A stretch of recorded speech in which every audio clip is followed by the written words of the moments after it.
Hi అండి, నమస్తే అండి. Welcome back to my channel 90s middle class అమ్మ. ఇదిగోండి చుక్కకూర, పాలకూర, టమాటో కర్రీ అండి. ఇది ఎప్పుడైనా చేశారో లేదో ఫ్రెండ్స్, మీరు చాలా బాగుంటుందండి. ఇది పప్పు చుక్కకూర, పప్పు పాలకూర చేస్తారు.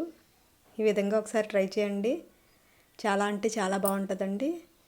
ఈ విధంగా చేసుకొని అప్పడాలతో కానీ ఆమ్లెట్తో కానీ తింటే చాలా రుచిగా ఉంటుందండి. ముందుగా ఇగోండి ఒక కట్ట పాలకూర, ఒక కట్ట చుక్కకూర ఉప్పు వేసి ఒక 10 నిమిషాలు నానబెడతానండి. ఏ ఆకుకూరనైనా ఇదే విధంగా శుభ్రం చేసుకుంటాను. నానబెట్టి వదిలేసి 10 నిమిషాల తర్వాత మళ్ళీ మంచినీళ్ళతో 4-5 సార్లు కడుగుతాను. కడిగి చిన్న చిన్న ముక్కలుగా కట్ చేసుకుని పెట్టుకోవాలి.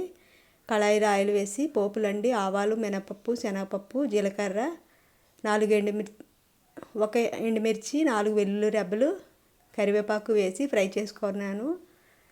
అవి ఫ్రై అయిన తర్వాత ఉల్లిపాయ ముక్కలు, పచ్చిమిర్చి, ఒక 3 పచ్చిమిర్చి అండి వేసుకొని బాగా ఫ్రై చేసుకోవాలి. కాస్త ఉల్లిపాయలు మగ్గిన తర్వాత టమాటాల్లో ముందే సాల్ట్ కలిపి పెట్టుకుంటానండి నేను. ఆ విధంగా చేయడం వల్ల టమాటాలు వేగంగా మగ్గిపోతాయి. మీరు ఒకసారి ఈ విధంగా ట్రై చేయండి. అలాగే ఇగోండి గింజలు సపరేట్ చేసేస్తానండి. చేసేసి ఈ విధంగా వాటర్లో వేసి దీన్ని వడకట్టేస్తానండి. గింజలు వేయనండి పాలకూరకి. ఇప్పుడు పాలకూర టమాటా చేసినప్పుడు ఈ విధంగా గింజల్ని నీటిలో కడిగేసి వడకట్టి సపరేట్గా వాటర్లో పక్కన పెట్టుకుంటాను. ఇదిగోండి టమాటాలు మగ్గిపోయాయి.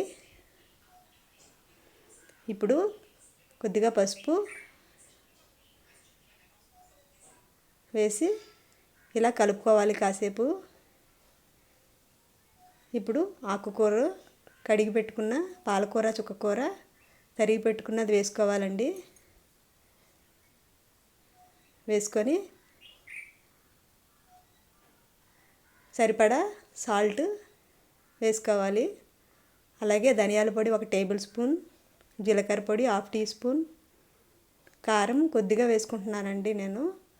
ఆల్రెడీ 4 పచ్చిమిర్చి వేసాను, ఒక ఎండుమిర్చి తాలింపులో వేసాను, అందువల్ల కొద్దిగా కారం వేసుకున్నాను.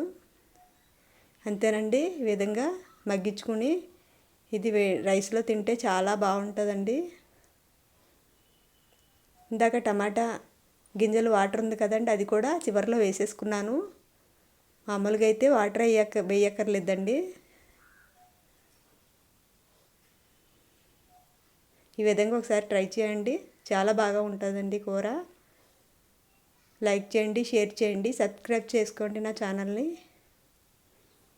ఇదిగోండి ఈ విధంగా దగ్గరగా అయ్యే వరకు కాస్త మధ్య మధ్యలో కలుపుతూ ఉడికించుకోవాలి కూరని. ఇంతండి, మరీ దగ్గరగా అవ్వకుండా ఈ మాత్రం లూజ్గా ఉంచుకోవాలి. నచ్చితే లైక్ చేయండి ఫ్రెండ్స్. మీరు ఇలా చేసుకొని కామెంట్లో నాకు కామెంట్ చేయండి ఎలా వచ్చిందో మీకు.